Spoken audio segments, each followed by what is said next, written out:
ఓవరాల్‌గా గత ప్రభుత్వం ఆటో డ్రైవర్లకు అండగా ఉందా? ఇప్పుడు చంద్రబాబు నాయుడు ప్రభుత్వం అంటే కూటమి ప్రభుత్వం అండగా ఉందంటే ఏం చెప్తారు? సార్ ఇప్పటికైతే చంద్రబాబు నాయుడు ప్రభుత్వం, కూటమి ప్రభుత్వమే మాకు మొదటి నుండి చంద్రబాబు నాయుడు గారే మాకు అన్ని విధాలుగా చేసినారు సార్.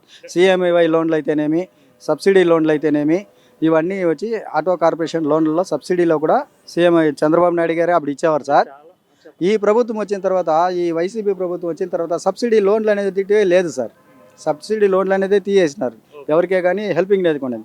కానీ మేము 10,000 ఇచ్చినామంటారు, కానీ ఆ 10,000 డబ్బులు చెప్తున్నారుగా, ఆటో డ్రైవర్లు అండగా ఉన్నాము, 10,000 వాహన మిత్ర ద్వారా వేసామని చెప్తున్నారు. అది ఎవరికి పెడుతున్నారంటే 100 మందిలో ఎవరికో 20 మెంబర్స్కి చేరుతుంది సార్. 80 మందికి అయితే చేరదు. 100 మందిలో ఎవరికైనా కానీ 20 మెంబర్స్ వాళ్ళకి కావాల్సిన వాళ్ళకి పెట్టుకుంటారు. ఈ 80 మందికి చేరదు. కాకపోతే రాష్ట్రం మొత్తము ఆటో డ్రైవర్లకు మేము ఇచ్చినామంటారు. కానీ అట్లా ఒకరి ఇద్దరికి వచ్చే డబ్బులు కూడా ఆటోలు మరమ్మతులు చేసుకునేదానికో, ట్యాక్సులు కట్టుకునేదానికో దానికి వెళ్ళిపోతూ ఉండేది. కానీ ఆటో డ్రైవర్ తిని బతికేంత పరిస్థితుల్లో ఏమీ లేదు సార్ అప్పట్లో. అయితే ఈ ప్రభుత్వం మీకు బాగుంది. ఈ ప్రభుత్వం మాకైతే బాగుంది సార్. అన్ని విధాలా సహకరిస్తూ ఉంది. ఇప్పుడు కార్పొరేషన్ కూడా ఓపెన్ చేసినారు, బీసీ కార్పొరేషన్ అనేసి. అందులో లోన్లు కూడా పెట్టి ఇస్తున్నారు.